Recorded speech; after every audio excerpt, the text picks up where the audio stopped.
Namaste. We were snapping before we started for the Shaman The Mermaid, testing out some new introductions.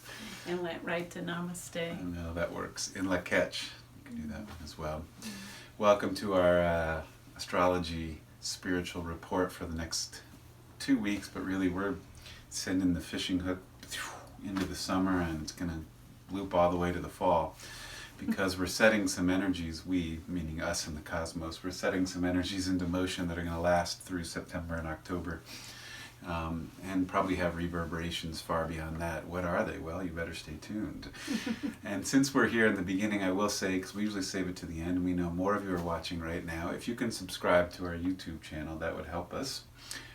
It helps us to do different things with our filming and to broaden our reach. So if you're about to get off, just hit a little like or subscribe at the bottom, and then there you go. Shameless plug. Shameless plug at the beginning now instead of the end. So, hey, we got a super full moon in Scorpio on Thursday, May 7th. This is the last super moon of 2020.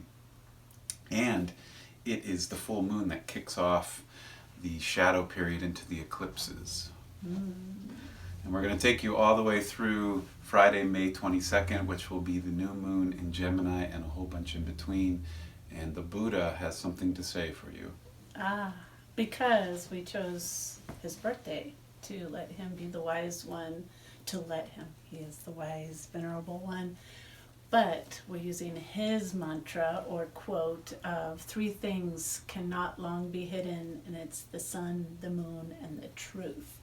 We think it's really perfect. It's his birthday on the full moon for this particular time, because there is a lot of Gemini energy / mercurial or Mercury energy, and a lot of truth seeking. And we'll go into that, but we feel that's a good one, and probably for a lot of reasons it resonates for all of us, because there's so much uncertainty, as I feel like that's been the mantra for the last 2-3 months now, around all the coronavirus issues that are plaguing us on the planet, and we don't know so much. And I think as we're approaching the new moon that will be in Gemini on May 22nd, that new moon will have a lot of that reveal, and that's where this report will take us up to, is all the way to May 22nd.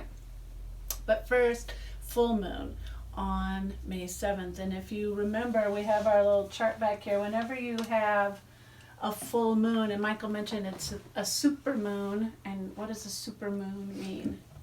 It means that the moon is closest to the Earth, or within closest orbit, so it looks bigger than it is. If you have been outside in the days coming up to the moon, like the day before, even 2 days before, or even a couple days after, if you're getting this report a little later, you'll still see it and feel it. It's an intense one. Scorpio is intensity just in its nature of itself. It's an intense sign.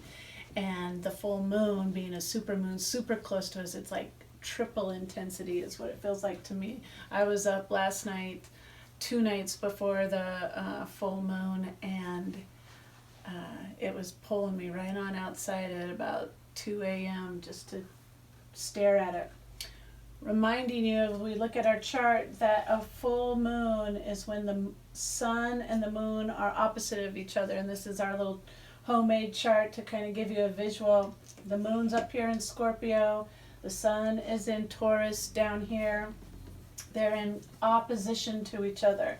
So they are sitting across from each other at the dinner table. And sometimes conversation goes really smooth at the dinner table, and sometimes it can be a squaring off kind of feeling, or a little bit of a squaring off is probably not the best word, because we have squares as another aspect on a chart, but conflictual. It could be like a difficult conversation. So little different energy than when, if this was a new moon, the sun would be right there by the moon, but full moon opposite. So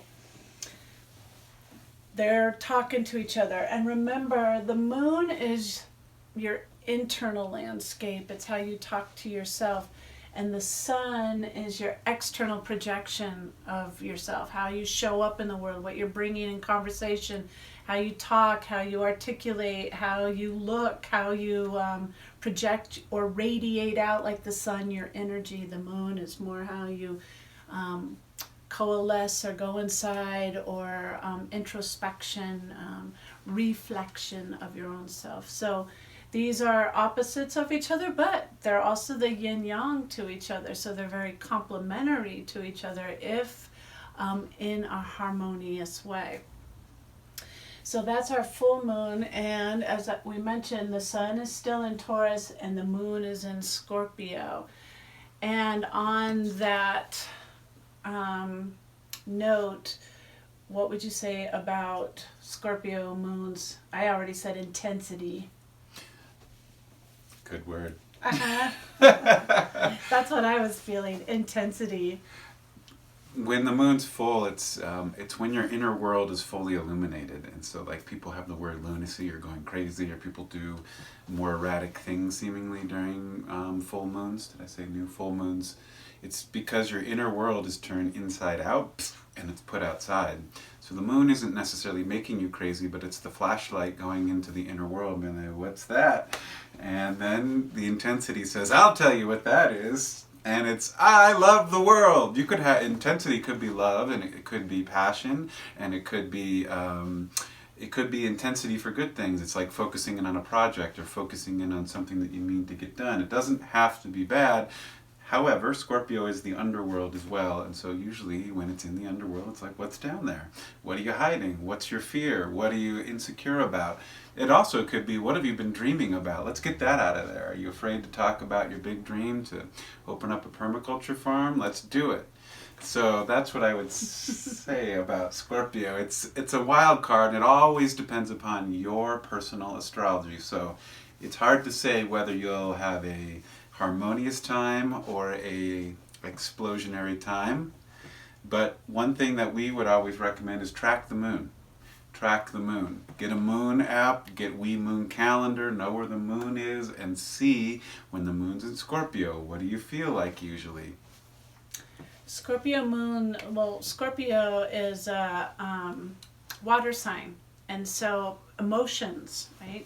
And for me, my moon's a Cancer moon, so my moon's very watery, emotional anyway, and Scorpio is the next octave up from the Cancer water sign, and so it's kind of like taking that emotional intensity to the next level. That's how it affects me. That's an example of how you could look it up in your charts.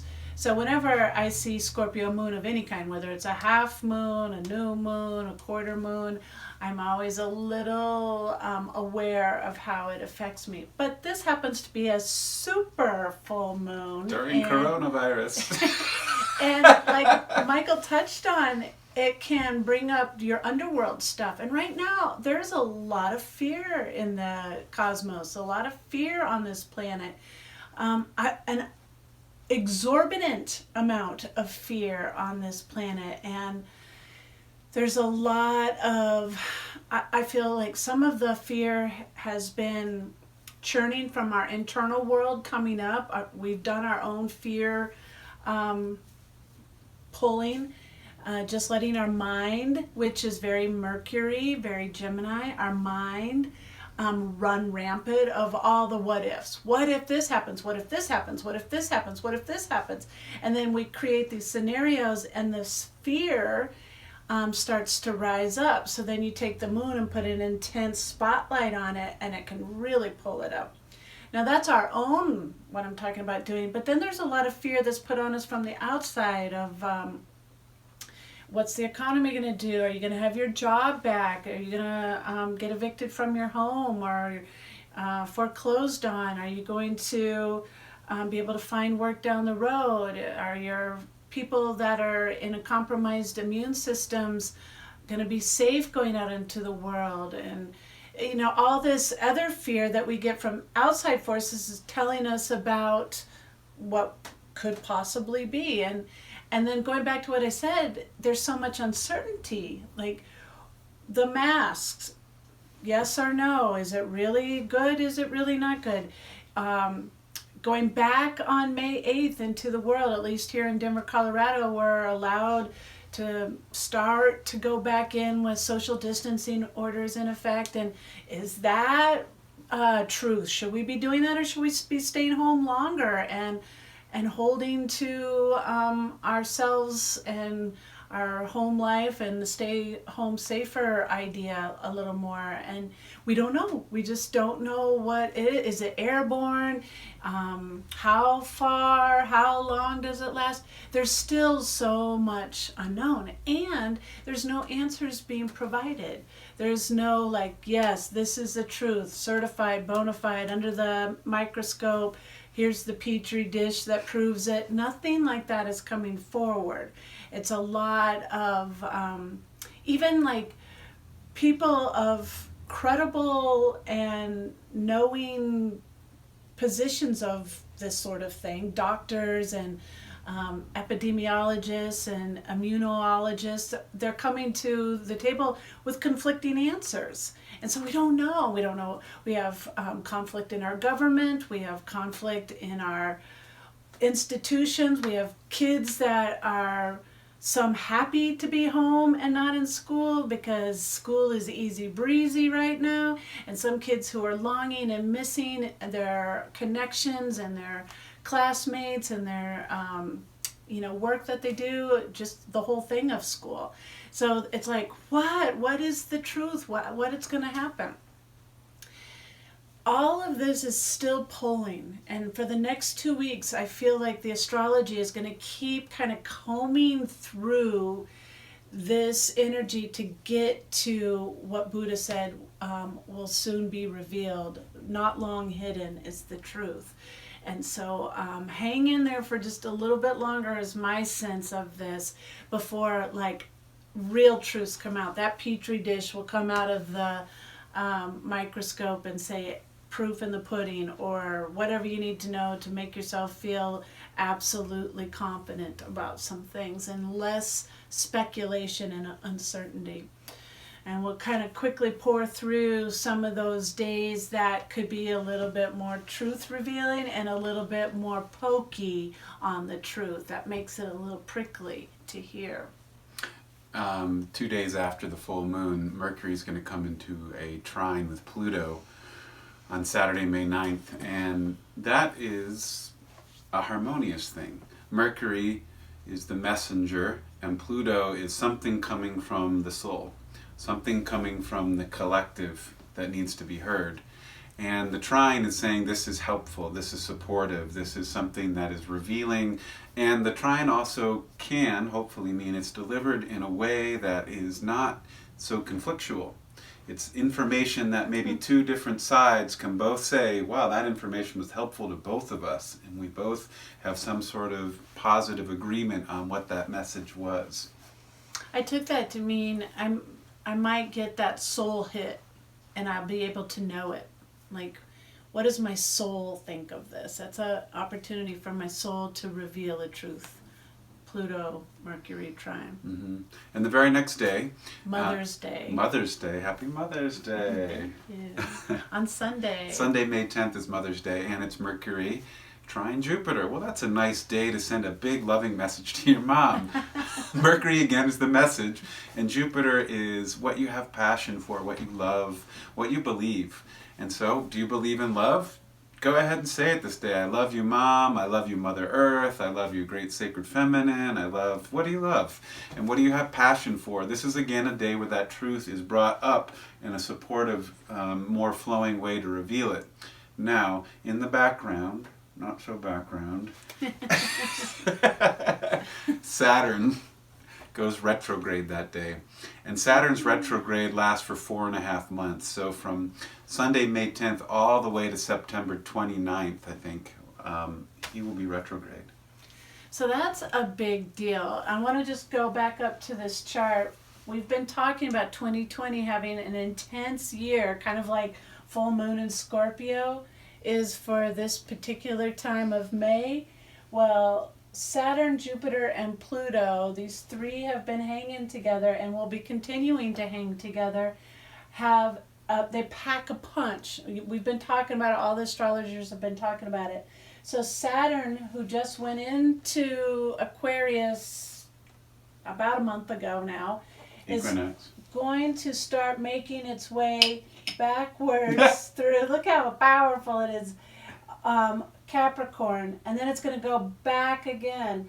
But retrograde, it's like the judge. Saturn is the judge.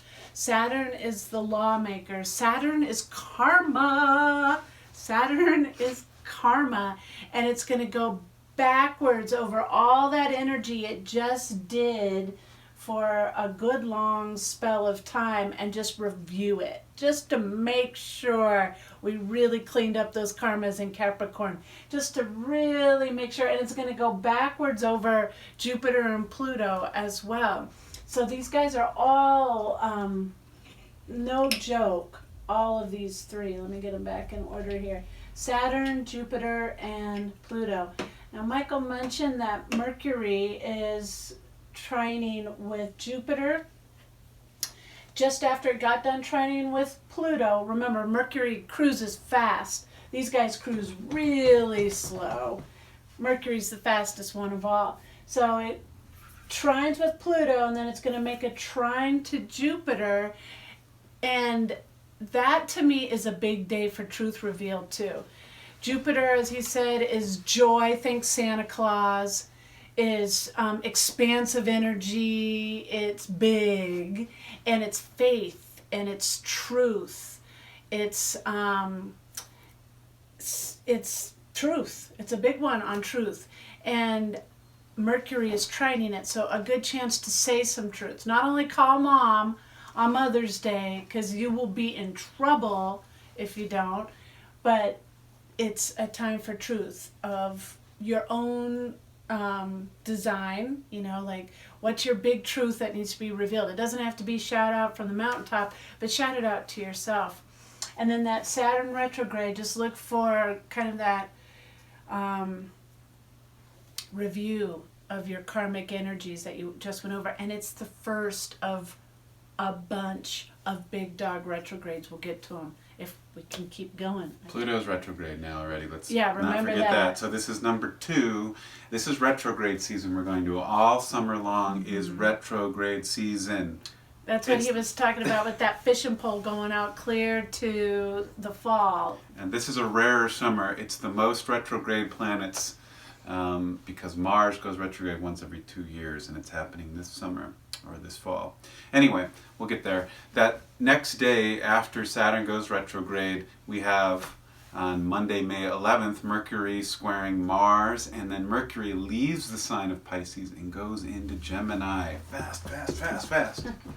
So it'll leave and cruise over into its own home sign. Mercury's home in 2 places. It's home in Gemini and it's home in Virgo. It really likes these 2 places especially. So it's like, I'm home. But it can get supercharged up there, just like you can get supercharged up in your own comforts of home. Speak a little bit to that Mercury-Mars square. This one could be a little bit... Little pokes. Mars is your...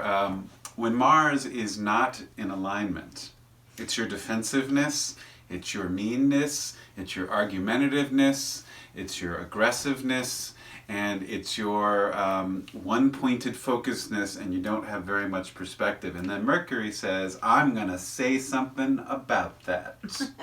And they're squaring.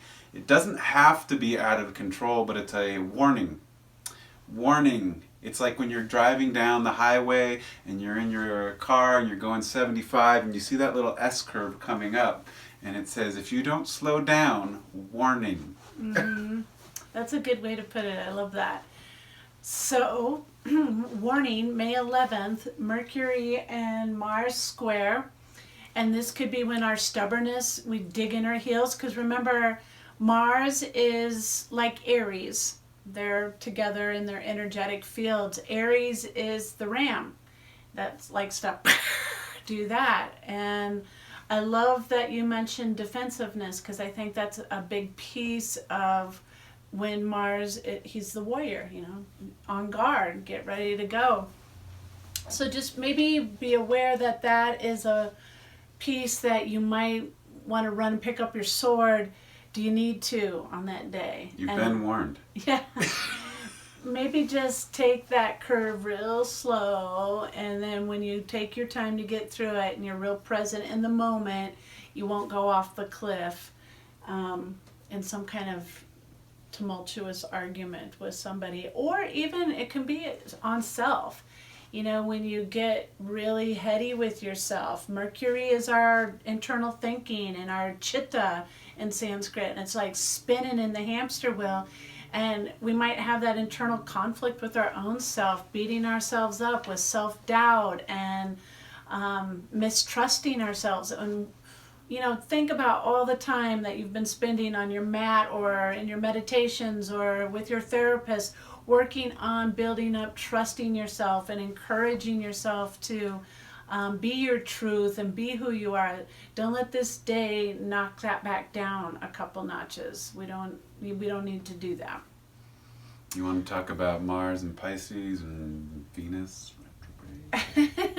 So then the next day, Tuesday, May 12th, that's what I mean. Like these days are just chunking right off one after the other to get us all the way up to that new moon. So here we are now on May 12th. Tuesday, and one piece, Mercury will be trining Saturn. You can talk to that one. He gave me Mars. Mars moves into Pisces. So if you take our little chart again, here's Mars right at the very end of Aquarius, and he's going to slip over into the watery sign of Pisces. So this is like a really fiery, remember I said it's like Aries, it's a really fiery, tenacious sign. It's going to go get in the Pisces water.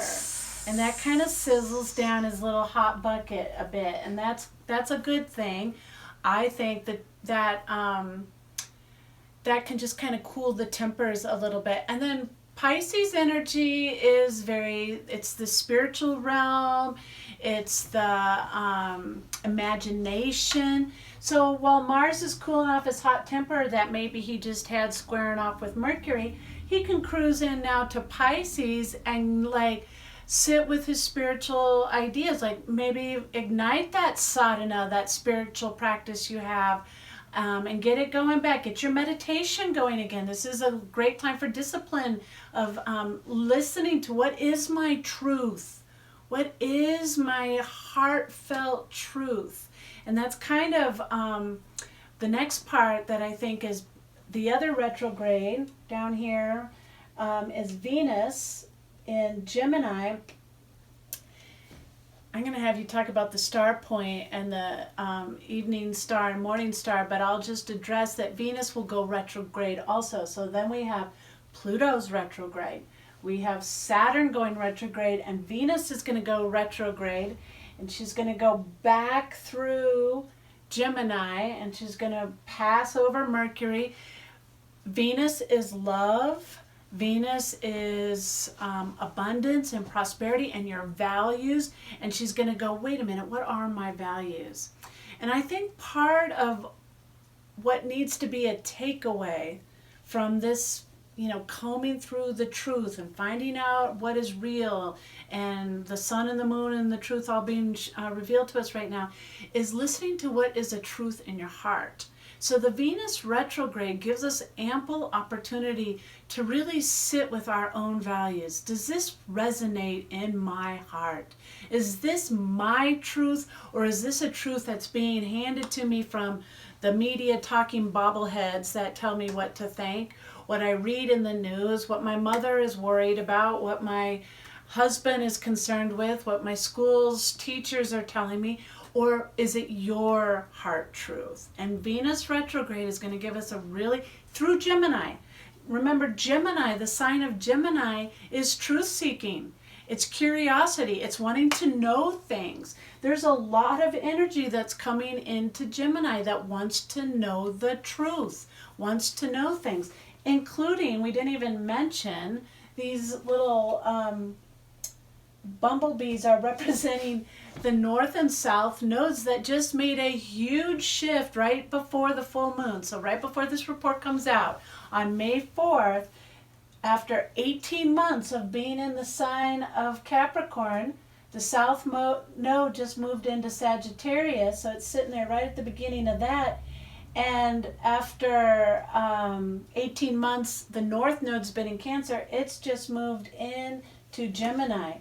So for the next 18 months, these nodal accesses, which are where the eclipses hit, and Michael mentioned we have eclipse season coming up. The next new moon or full moon? Full moon on June 5th is the first summer eclipse. And those are on the node points. In Gemini. And then the next eclipse will be right after that on solstice. On June 21st. And then get this, July 4th. Oh! 3 eclipse season. That's all this summer. This summer is going to be a big one, guys. So, North Node, what the heck is that? It's a really kind of esoteric concept for a lot of people. But if you're not familiar with it, the North Node is representing where your soul wants to move forward to. And for the collective energy, the astrology is saying we're all wanting to go towards our evolution of our souls, wanting to go towards this Gemini energy, which is truth-seeking, curiosity, information, technology. I like the one astrologer we read who talked about it's your local environment, where your food comes from, who your neighbors are, what your local network is all about. And community. Community. It's your local community. It's getting together with them and like, hey, peeps, let's grow carrots. That's us. That's what we want to do.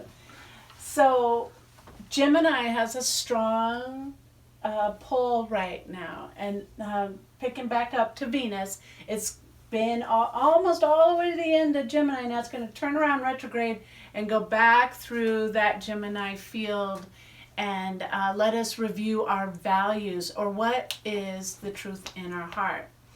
On that same day, big thing, a trine, which remember trines are that harmonious energy, Mercury trine Saturn. Mercury trine Saturn, the message, trining karma and the elder, and what the structure of things need to be. So this could be a big truth about what's going on in society, what's going on with our banking systems, what's going on with where we want to put our resources. But this could be a good one.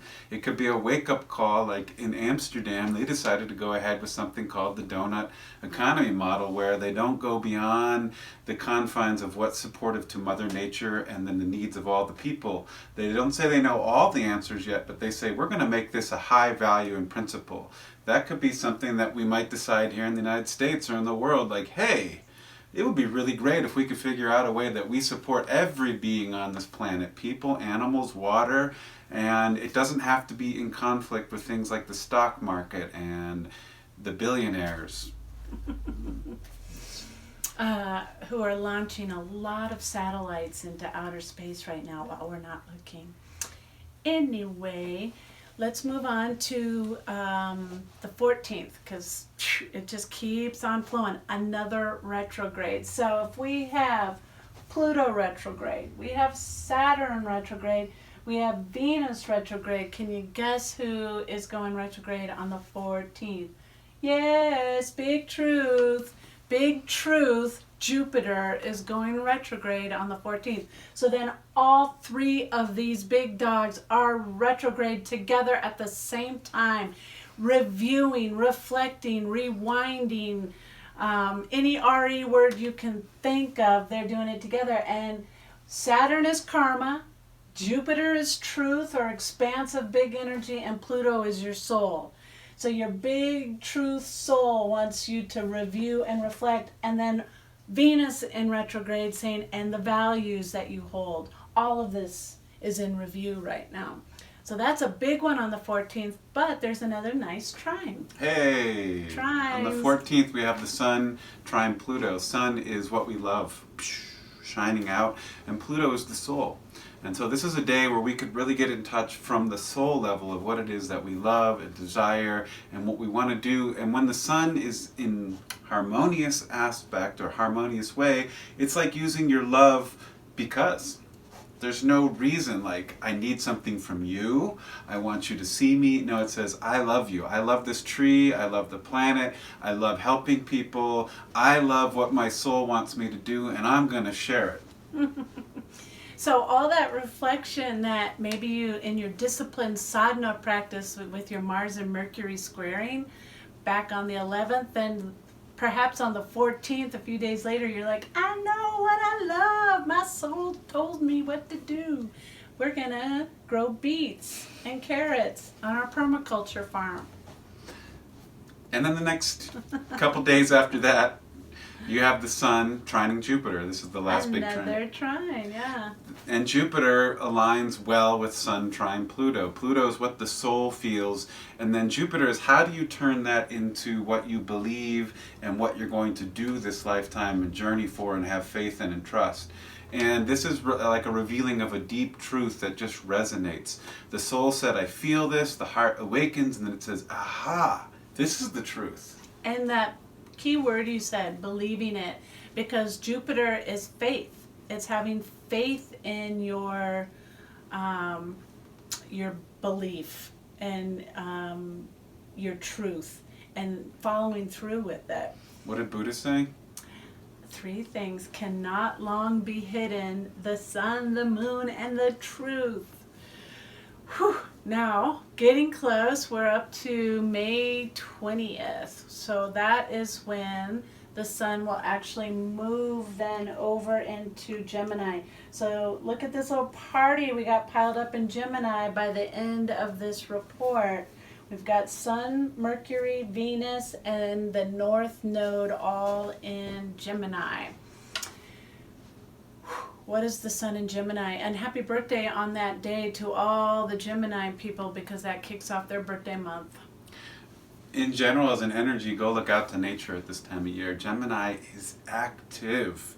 You go look out and spring is at its springiest. Like it's like boing flowers, boing leaves, boing rabbits, boing rainstorms. It's like it's sending out energy and life, and it's moving, and it's getting out there. And that's the great side of it. It's life in action. Gemini is life being life and expressing itself. Gemini out of bounds, when it's too much, it's too much. It's too much information, too much data, too much, gotta get this, gotta go here, can't sit still. Too much tech time. Too much technology. Gemini rules technology. Your 5th Zoom call of the day kind of thing. So that is one of the out of bounds of too much Gemini is you can't make a decision. Indecision. I don't know. I can't make a choice. I'm a little bit this and I'm a little bit that. And you're waffling back and forth. I don't know what to do. I don't know what to do. And so that truth will be revealed part and trusting. Use all these great slowed down big dogs that are trining with the sun coming into it, trining with Mercury coming into this big sun entered Gemini. They're all going to hit it before it comes into this. Let that kind of marinate so when you arrive in Gemini, you can make the choice, that you can choose and you're not waffling. You don't have that indecision problem that can plague a Gemini. And all you Geminis out there know exactly what we're talking about. They're the twins. You know, like remember on Alice in Wonderland, Tweedledee and Tweedledum, and they were constantly, you know, like, no, it's me, no, it's me, no, it's me, no, it's me. That's can be the Gemini out of balance. But putting it together, you've got almost like a double capacity to get something done. All that boinging is like 2 of you boinging all over the planet. I like the word boing, by the way. That's a fun one. There you go. On the same day that the sun moves into Gemini, there's another square that I think is pretty influential in this time, especially around truth and revealing truth. Venus will have a square to Neptune. Now, Neptune is much like Pisces energy. Neptune is the imagination, it's spirituality, it's the unseen, it's the watery, dark sea.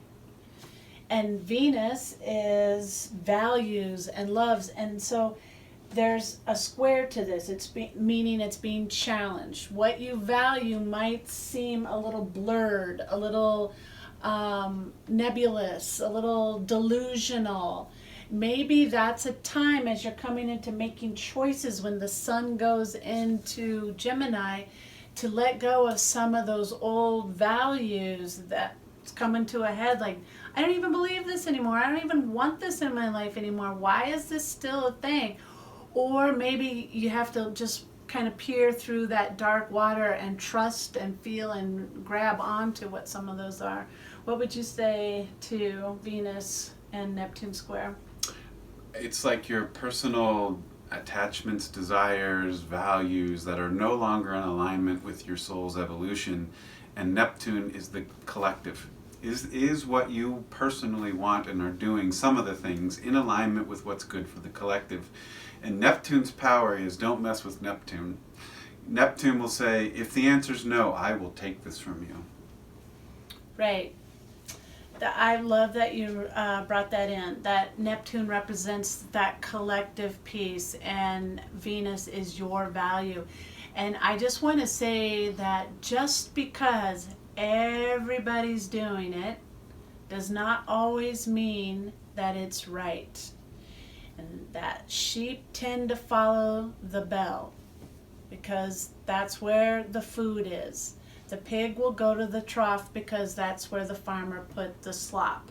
So just make sure that you're following the collective rules and the collective mandates because it sits in your heart as a truth. That is what Venus squaring Neptune is. Venus is the spiritual collective, not the cultural collective. And then, so all that time, remember we've had Moon in Scorpio, our big super moon, full moon intensity. Oh, I am looking at my squirrel digging up, oh my gosh, my flower bed out there, sorry. The moon, meanwhile, every 2.5 days, cruised Mercury square Mars. Around the wheel. All those things we were talking about, all those days. And by the time that the sun moved into Gemini, so we'll have the moon then 2 days later. So the sun and the moon will be in Gemini. The truth. The truth.